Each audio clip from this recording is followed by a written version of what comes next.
Crashing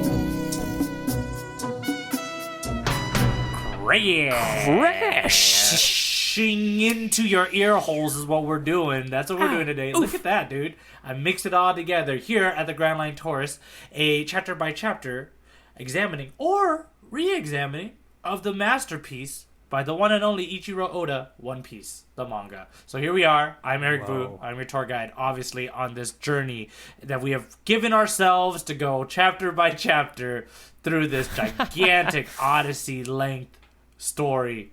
Homer's got nothing on us. Nothing at all, Homer. Homer. Different Homer, though. Across from me in the interwebs here late in the evening is the one, the only, the person that we, has the title of the podcast within his own title. The title of the podcast is his title. You know it. You love him. Go ahead and introduce yourself. Whoa, I love me too. I am Jacob Jarecki. I am your Grand Line Tourist. I'm on the tour. I'm excited. On the tour. But you know what? As far as, all tours need a little moment of reprieve, a little moment when you check in with your mom, you get a postcard, you send it along the way, and basically what I'm getting at is we have quite a few letters at port today, and I was going to go ahead and jump into those. Splish, splash. So, the first person who is writing us in for, I believe their second time now, is Jay. He sent us a little message saying, "Hey guys, sorry for not keeping my word. I'm having a difficult time right now, but will absolutely write some more. Hope you're doing well, and just wanted to let you know that I'm still alive and still love the cast. Talk to you soon, Jay." And Jay, that is so nice of you. And we hope that difficult times, they come and then they ebb and they flow and hopefully they go. And we look forward to hearing more from you in the future. No worries about not keeping your word. We all aspire to be Luffy-like in our loyalty and honesty and keeping our word and stuff. But that's a big thing to live up to. That's why we're aspiring. Exactly. Life is like Luffy, a stretchy armed man that wraps around. Anyways, you got where I'm going, Jay. Like you know what I'm doing. This is how it goes. You got it, man. Luffy, life. They both start with L. We're on top of it today. We made it. We make the metaphors work here on the Grand Line podcast, like the Grand Line Tours. That's what we try to do, man. But we do appreciate you writing in and letting us know. Now this is coming one of those things where I'm like, I know he's okay because he messaged us. So keep coming in. Keep writing that's good. Anyone that ever needs to let us know that they're alive, we'll always appreciate the message. We appreciate it. Yep. Yeah. Just email in at nameapodcast@gmail.com. Yeah. Okay, fine. You go ahead and take the next one because I believe yes. We got another one coming from a new writer, Jylor, and his actual email is just straight up testing this email for possible future responses to the OP podcast. Oh, interesting. Awesome. Sending out a little bit of a little calling card, a little raven, a little ping. Yeah, a little message in a bottle, may I add. So that's exciting. Thank you, Jai, for going ahead and messaging in. We hope that you do have a lot of insight or participate in the battles that we do at the end of this podcast. It'll be great. Great to have another person in the fight. No, and I wonder, is this going to set a precedent? Are we always going to get a sounding response from all future messengers? They're going to send us first, the little hey, just making sure the email works email, and then we get the real email. If we get it 2 or 3 times, that's a pattern, baby. And you know what they say about patterns? They are fun? Happen. They never end? Oh, okay, they happen. Probably both. Well, we'll go with all. All of the above is the correct answer to this.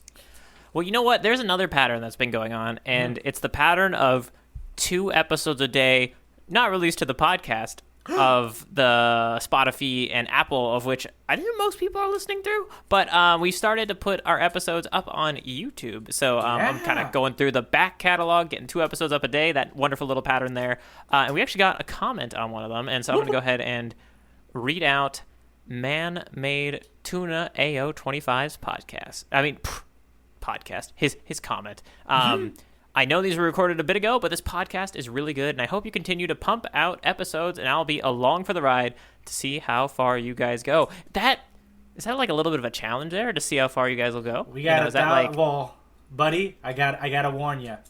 We're about 54 chapters in. We're going all the way. Oh yeah, no. What I did is I put 54 over the total number of episodes. Total number of chapters in the manga, and it's like, I guess when you put it in perspective, we are 5% done.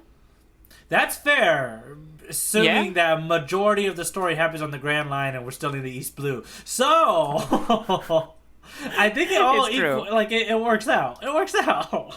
Yeah, it works out. Yeah, I try to make myself feel good, and it's difficult when we're on such a long journey. But that said, I think it's time we really jump into that journey. Eric, will you guide us through today's itinerary? 'Tis my job as the tour guide of this here podcast, today, we are talking about Chapter 54, titled Pearl. Pearl. The Black Pearl.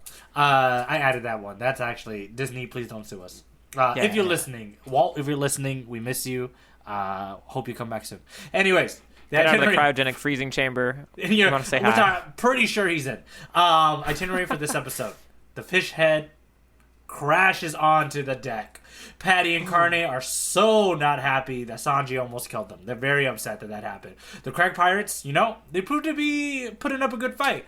Beating up some chefs, beating up some cooks. They're not normal. They're touting themselves as the pirate crew of the Lord of the East Blue, right? So that's what they're saying. But Patty and Carne, they're not normal. They're not normal chefs at all. They call themselves military assets, is what they call themselves, because Jacob, they've been kicked out of over 300 different restaurants because they keep fighting. But you know what? Here at the Baratier, fighting and cooking goes hand in hand, baby. Yeah, so they're gonna it's fight. allowed. It's like my kitchen. It's the what I tried to do at home. Do you fight a lot at your kitchen? I feel like sometimes I'm fighting the kitchen. When a meal goes wrong, there's a little bit of me and just like you plot. Yeah, no worries. We'll get into it later. I fight a little bit against my kitchen. It's a solo fight, not as exciting as their fights, I admit. Right, exactly. And you know what? When it comes to fighting, Patty and Carney, they hold their fight. They do pretty well. So they're beating up some pirates and everything, but that all ends very quickly when the second in command of the Craig Pirates shows up, the Invincible Pearl. I think that's just his name. Is that it? That's it, right? That's completely his title card. It's just Invincible Pearl. I don't think he has anything else. Yeah, no, I think if anything, it goes by Invincible for short. Like, he takes away the pearl a lot. Oh, my goodness. Yes, just this gargantuan commander, of a man. Invincible Pearl. Yeah, just this big boy. Big boy walking around with big shields. And then the pearls, I guess, are in the middle of these shields. I guess that's the payoff to this pearl. So that's this guy. He comes up. He beats up Patty and Carne, and he's like, I'm good. I beat him up. I'm the man. Yeah. Well, this happens, and a random Craig pirate, tries to steal the knife away from a very beat up Patty, but Patty grabs the sharp end of the knife, holding the knife tightly from the pirate. Sanji sees this. Sanji goes up, kicks the pirate, and he goes, a knife is the soul of a chef, and he hands it back to Patty. So, even though they don't like each other, he still respects the fact that you don't touch another chef's knife. And you protect another chef's knife. Yeah. He goes, and now he's about to prepare to fight. So he goes, and he beats up some pirates. This is all Sanji, by the way. He's beating up some pirates. The Invincible Pearl goes, is that your fighting style? Kicking. Because he does kick. Ooh. He does kick a lot. And Sanji says, just very nonchalantly, a cook needs his hands. I'm not going to mess with my hands, so I'll beat you up with my feet. The Pearl mentions that, I'm called Invincible Pearl because I never get hurt. I've never been hurt. I don't bleed in fights. Never lost a single drop of blood. A single drop of blood. He's never gotten a blood test. He's never gotten a bloody nose. Not a single scratch makes sense. in his whole life. It makes sense, and we'll get to his backstory and all that stuff. But it makes sense. The man says he's the shield man. He's not afraid of anything. We flash back to Luffy. He's still hanging on that pole in the middle of the ocean. Krieg goes ahead, and Krieg goes, you need to pay attention to me, Luffy. So he throws his gigantic mace ball, or morning glory. Is it a mace ball? I think you got the right name. I was going to ask you what's the proper name of that, and then you said, morning glory with a question mark, and I was like, oh, shoot. You're asking me. It might be, yeah. It's or a flail. Either one. So he throws it, he hits it, sends Luffy flying, and as Mr. Invincible Pearl is bragging about how he doesn't lose, Luffy hits him right in the back of the head. He falls straight into his gigantic chest shield, and I have to say, whatever it is, his armor piece. Lo and behold, he's bleeding now. Who knew that joke was going to pay off right then and there? He's bleeding. He's upset. But he's not the only one upset. His crewmates are upset. There's random Krieg pirates are upset, and the chapter ends with Krieg going, oh no, this isn't good. And that is chapter 54, The Pearl. Indeed. Yep. But This just in. Coming to you. Straight on in. A cover story. The Buggy story continues. This is what I wrote down. Buggy's Crew After the Battle, Part 14, Pirate Alliance. This is really cute. Apparently they decided to make an alliance, these two. It's Buggy and wait. Well, oh, yeah, well, I was going to say, I think your little tourist has actually figured it out. Oh, yeah? All right, and I think it was... I feel like I'm ashamed now, because I feel like maybe it was super easy, but I'm going to... Okay, well... Yes. Now I'm almost like afraid to say that I figured it out, because what if I didn't? What if I'm way off? But this is Iron Mace Alvida, right? Iron Mace Alvida. Now. Oh no. Wait, and just to make sure I have this right, Alvida is the one that was with Kobe, right? That is the one you're thinking of. Yeah. You really think that's her? Yeah. Yes, I do. Well, it's got we got the hearts on the sail of the ship. Okay. We got the wrist bracelet, which I went back and looked. I thought she was wearing the similar style wrist bracelet. My theory is Luffy's last hit that took her out poofed all the air out of her, and now she's a thin, gaunt woman. A very maybe 20% of what she used to be. Yeah, well, and I want to say in another chapter, didn't she have a hat? And I think Alvida wore a hat.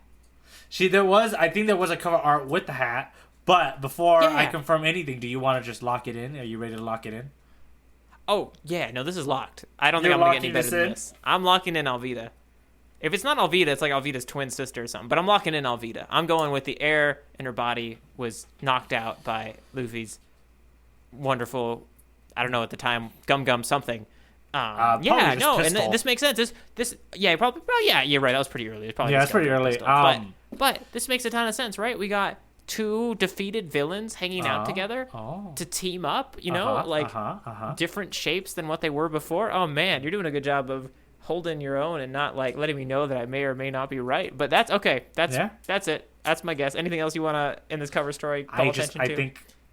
I'm sorry to disappoint you, Jacob, but I won't be telling you if you're right today. Oh, thank goodness. I thought you were going to tell me just right now that I'm wrong.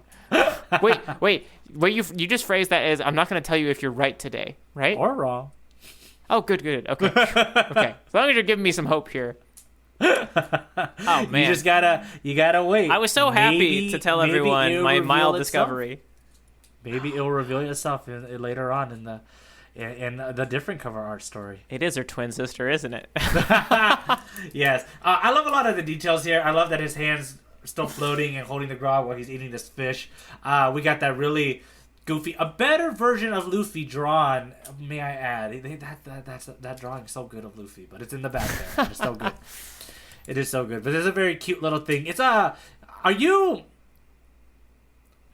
I just say, I think I'm surprised by how far this cover art story is going. Are you surprised by how detailed and how far it's going so far?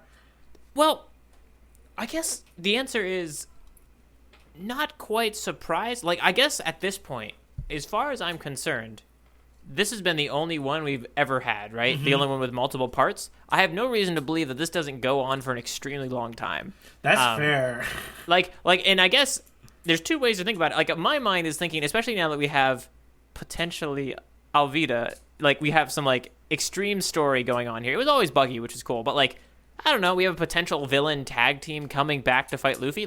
All of a sudden, I think what's going to be cool, potentially, is when these somehow line up with the location of Luffy. It'll be close. You'd be like, oh, wait a second, they were just there or something, right? And I feel like that's going to be a lot of fun. And that's actually where I would kind of expect the parts to fizzle, when this becomes the main story all of a sudden. And then maybe we get a different one. Or maybe this is just a one-off, and he's going to go back to just drawing animals all the time. I don't know. Who knows? But 14 parts, man. You who would have thunk it, right? He's in it. Oh yeah, no. I feel like it's that number. If that number keeps getting bigger, then it's going to be maybe we should have just done a podcast about the chapter covers, and it was still taking us a long time. Yeah. All right. So let's jump into the discussion of the actual chapter this time, not the cover story. All right.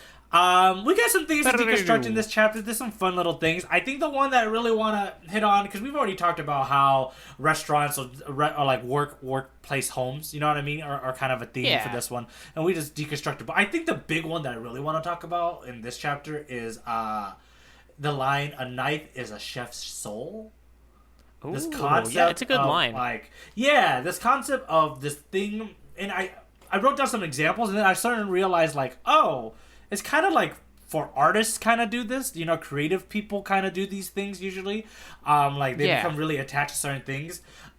So like, for example, a guitar, like a musician could be very attached to their instrument, right? Like, this is my soul, this is my thing. Where's your guitar? Is it in your room now, Eric? Can you see it? My guitar is actually over there that I have packed away because maybe my soul's broken. Who knows, man? No. Or maybe you're just protecting your soul. Like, you know, you just got lots of shields around your soul. Ooh, look at that. Yeah. The other thing, too, I'm glad you brought up a weapon, but a sword, like Zolo is a really good example of that, like a sword being something that has a soul or represents a huge significance to a person. And I also wrote down, like, paintbrush or a pencil or something specific for artists. I think with that, I wanted to ask you, do you have a specific tool that you use every day that you kind of hold in a special place that's kind of like it has your soul in it, or it represents your soul? Yeah, it's really interesting. I think at different times in my life, I would have been, I don't know if the guitar is it for you, but there were different instruments that meant a lot to me. Mm-hmm. And it's kind of weird. I don't think I ever really saw them as super important. I'm just aware that those are the things that in my life, if they were to break, would hurt. You know what I mean? Mm-hmm, like, if my guitar or my piano in my room, if that little digital keyboard was to just like crack in the middle in half and I had to get a new one, it would just be like, ugh, you know, it would just be like, man, there's a lot of like history there in this single object. So yeah, I want to say for me, it's going to be these like instruments. Mm-hmm. Yeah. Besides that, I think there are some elements of like, not even quite as much. There are clothing that I wear for long, you know, I've had for a long time that kind of start to feel like totems that I have. But yeah, I don't think so. I think when you have something that you use as a tool, you use it so much that you almost aren't able to see that it is a part of your soul until it's gone, is what I would say. So having not lost those things, I can't say for certain if they're them, but it feels like they are. And just to reinforce what you're talking about, I think what's interesting too about especially what happened in this chapter is that Sanji recognizes what a knife means to a chef. I think any musician will feel the same way, especially like if it's a guitar. I think any guitarist would empathize or understand what you're talking about. Like if they see another person's guitar, they can see how much love they put into it by the frets and how well they take care of it, and maybe the wear and tear on it. You know. I noticed that a lot too growing up because I'm a guitarist also, and like I just remember even in high school seeing like the stickers that one will put on their guitar, or like the wear and tear and how much stuff they put into it and how they carry it and everything. Like it does represent a lot. I keep saying the term in my head is like put down some guitars, like an animal. You know what I mean? Like I've retired a few guitars from my life. I'm too sentimental. I have never retired a guitar. Yeah, it's a little sad. Like I had a guitar that my sister bought me. You retired them because did they get too beat up or what? They just too beat up, and then I took them to Guitar Center, like a repair shop, and he's like, I can't. It's gonna cost me more to repair this guitar than the value of the guitar. And you said, but that's my soul. Do it. Money's no object. Well, I had him repair two things, so I was like, I can only afford to repair one. So the other one I had to throw away or donate. Yeah, I forgot what I did with it. Dang. I think I threw it away. Rough. Yeah. Wow. Yeah, no, so it's one of those intense. things, man. Yeah, dude. So it's so interesting. It's kind of like what we're describing now. But I think the thing I wanted to touch on was like I think. What's cool about this is that Sanji noticed that a knife is this thing, which is why he protected it. But it's the same, like, I think that's the centralized thing that's really cool. Like, all your tools can be recognized by the people in your trade, right? They kind of share the same love. That really, I related to that when you said that. Because, like, I would imagine if there's, like, a guitar on stage and, like, I could tell that it was going to, like, tip over. Like, it doesn't matter that it's, like, not my guitar, that it's a stage. If no one's going there to try to, like, stop it from falling over, like, I probably would, right? Just because I know that's a thing and that's important, you know. Yeah. Well, if you didn't have that feeling of like that, you know, the hours of practice, you know, the fun that you've had, the performances, you wouldn't quite relate to it. Okay, I mean, we're already kind of talking about him, but let's talk about the Pearl. Let's talk about this goofy dude who shows up out of the water like a turtle. I did think his entrance was pretty ridiculous. I did not understand what I was looking at. Like the panel that has the shield in the water, I was like completely confused. And it's actually pretty good. The character splash of the full page splashes on the next page, so you get the splishy splash of a shield on the water, which you can't even tell it's a shield in the water because you can't even envision what this thing is. Then you get like a bit of like the side shield and like I think a foot. I think it's a foot, or is that no? That's the hand. That's the hand of him pulling himself up out of the water. Oh and my goodness! You got no clue what it's gonna look like, and then you turn the page, dude. and you still are like dumbfounded by how this character looks because you're like, oh my gosh, this character is huge, and he's covered in circles. Yes, like what? What are we doing here? And his face is like very distinctive in a strange way. Yeah, so I spent way too much time trying to figure out the significance of this character. Like, I mean, there's obviously plot reasons why he's here. Well, a lot of it's like he's gonna end up being. I wrote down plot fodder. Like he's gonna be a showcase of strength probably for Sanji or something, right? Like they're gonna fight. Is what I thought. Yeah. Is what I think still. But I'm trying to also like, there has to be some sort of significance to why he's covered in pearls and why he thinks. Oh. Right? Like trying to deconstruct what he is. But I think I might be hurting my head too much. Unless you can figure out, unless you have an interpretation of it. I could just leave it up to Oda being just weird. Like this is just a dude. Let's hold on to that. I think as the character develops, we might see a little more, right? This is his intro. I don't know how Oda did it. Like, I don't know if he kind of came up with the zany characters first and then let the themes fall out of them. Yeah, exactly. Or if he came up with the themes and then made the zany characters to represent them. I almost feel like he might have been more of the first one. So I feel like on the first chapter introduction, he might not even know yet, you know? He's like, once this character interacts more with Sanji, maybe that's when we'll see, this is how they relate. This is how their worldviews bump against each other. But I don't think we have it yet. That's fair. That is fair. I will have to say, he has been feeding this idea of the knife to us a lot throughout this whole chapter because they have talked about knives quite a bit. So it's kind of cool to see this knife thing this motif to kind of pay off for the knife being a chef's soul. That's kind of cool. Well, and just as a small relation, I do appreciate a good chef's knife. Like right now, I'm just using the one that came with the chef's block that I think my roommate had already had in the apartment, and so it's a good knife, but it's not. And I wouldn't even say it's like probably a really great knife. Like it's really not. It's a chef's knife that is doing the job, but I feel like I want to get a different one. But actually, at this point, me and this silly little chef's knife have a decent amount of history. Nice. I made a lot of good dishes with it, and I'll be a little sad when I swap it out because I think it's going to have to happen because I don't think it's quite up to my snuff. I think I might want one of those. A bigger. I heard a lot of people get by with some meat cleavers these days. I might want to try that. Like, it's funny. Japanese as humans, ones. I think we could put value to almost anything, like any of our household objects. Oh yeah. Like I get it. Like I do that to my video game controllers. I do it to my mouse, to my laptop. Right? Like you assign so much value to it. You're like, look at what we've done. Look at what we've done together, and all this. It's wow. Funny. Video game controllers are one of those examples that can be kind of horrible because that's one that I also don't notice until you have to put them down a little bit. Like, it's all good. I love this GameCube controller. And then you get a little bit of analog stick drift. Yeah. And you're like, oh, no. It's done. Like, and Nintendo happens way too often to your products, Nintendo. I want you to hear that. But that's a side calling them out. Before we kind of move forward, I guess I wanted to chat real quickly. Are you surprised by Sanji using his feet? Well, we had the kick from last chapter, and then we had, I just flipping through it. We got, I think what I gotta say is that Sanji using his feet seems like it should be simple.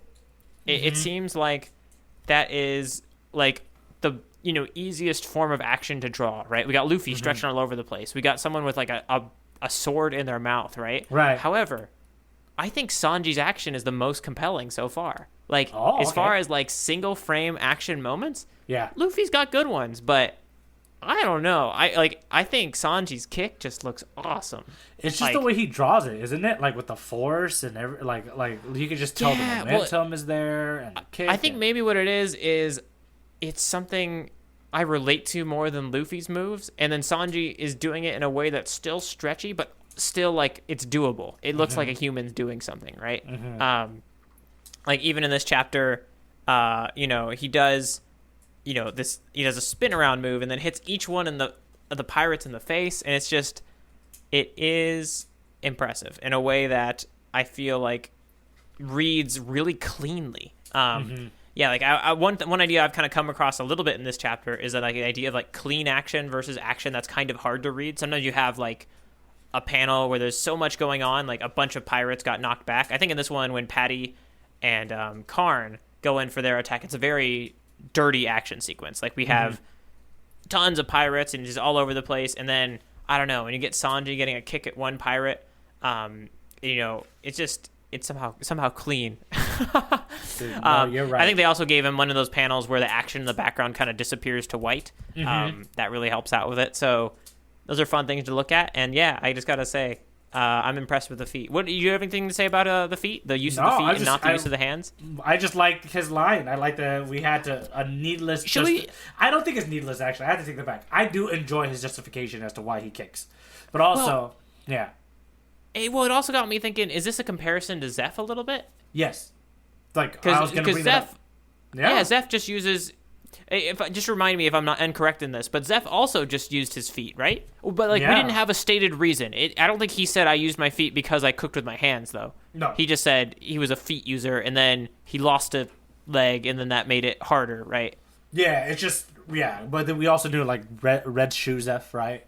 Remember that he had kicks that can do all this stuff, so we just had a. It's just cool to so it's another Sanji Zeph connection. Yes, I just feel like it's kind of funny because I feel like I can't tell completely, but sometimes you'll see a Zeph panel after a Sanji panel, and it feels like they're giving each other looks, like these unspoken history. It's gonna be spoken, I assume, at some point. But right now, it is. I feel like it's bubbling. It's like when you have two friends in a room and they're not talking, and you can kind of just tell, like, something's gonna happen. I'm kind of.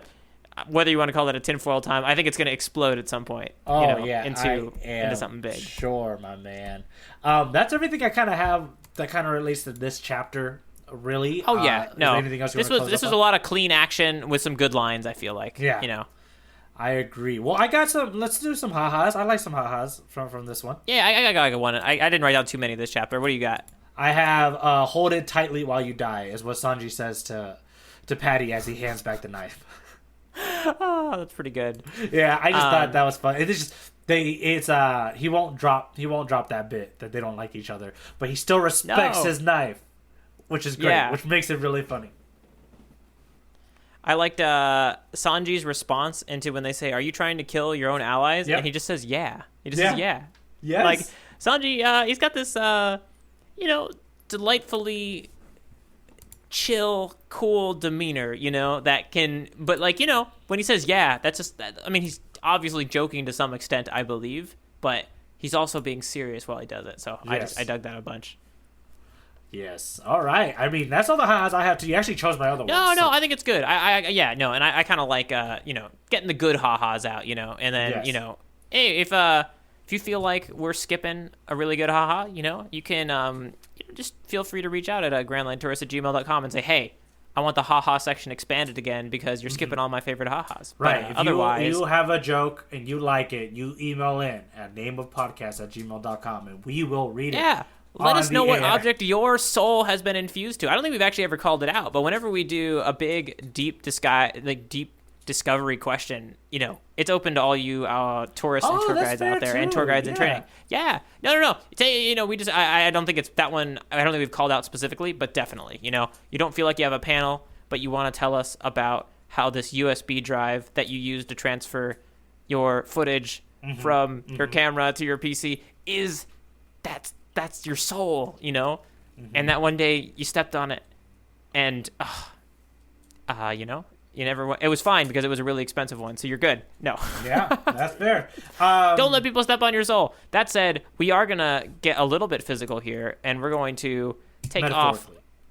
because we're so far away from each other. Like no, it would be very difficult. If it was like let's get physical, Eric, it would take some time. It'd be like we're meeting in an hour and a half to meet somewhere. No. Dark. I feel if we meet literally both of us start driving and we meet in the middle, we could do it in 45. Oh, all right, there it is. Now you guys have to figure out where we are. That's the mystery.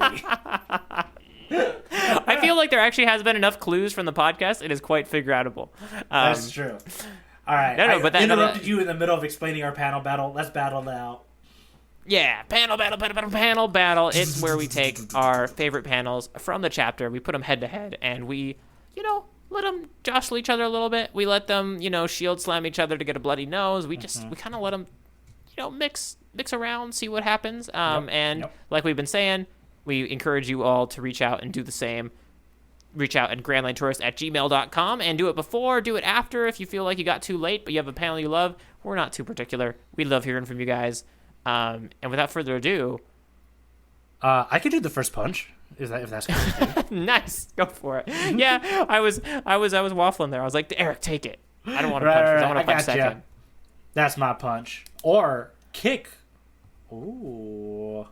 Oh my goodness. Let's see what we got here. It's the same panel. We've done it. We've synced. I am looking at the panel right now. It looks like it. Oh, okay. We got a panel of Sanji spinning around. His foot, it is so close to the front of the frame that I will be honest with you. I usually read through the chapters twice. The first time I read through it, I was not impressed with this panel. I didn't read it properly. I didn't realize that the sole of his foot was right next to the camera. And and once you realize that, you realize his legs are just like, and it's a 180-degree angle. They're completely, and he's just spinning around, and that's how on the next page he's able to like individually kick every single pirate in the face. So isn't that so cool? I really wanted to choose that, but that's not a panel anymore. That's a collection of panels.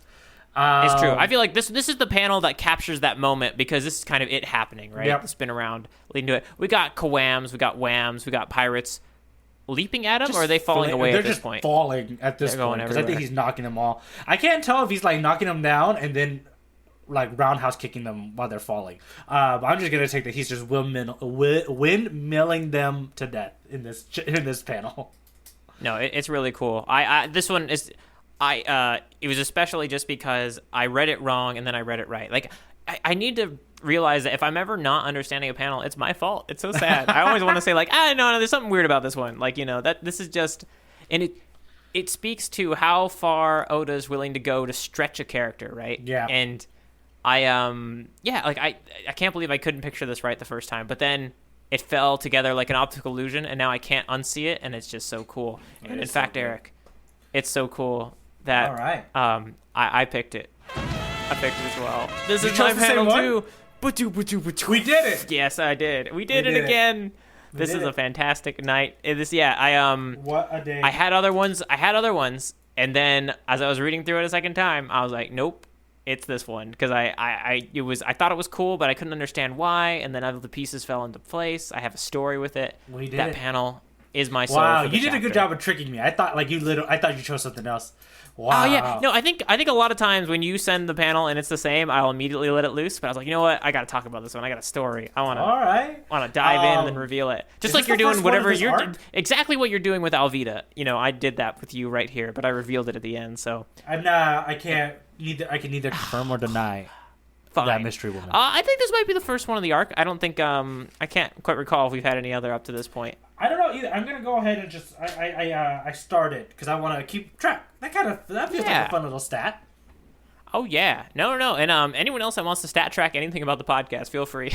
Oh yeah, we love that. Stats are fun. Stats. We're both nerds, so we love it. Yeah. Yeah. Okay, we got to finish this out. Let's do. Man, I don't. We got some like dripping blood. You know what? I was just gonna suggest. Can we make the noises of these dumb little pearls on Invincible Pearl knocking next to each other? Oh, just like as if two of the shields are like clunking together. Cluck, cluck, cluck. Yep. All right. Here we go. All right, let's do it. All right. Ding dong, ding dong, ding dong, ding dong, dong, dong.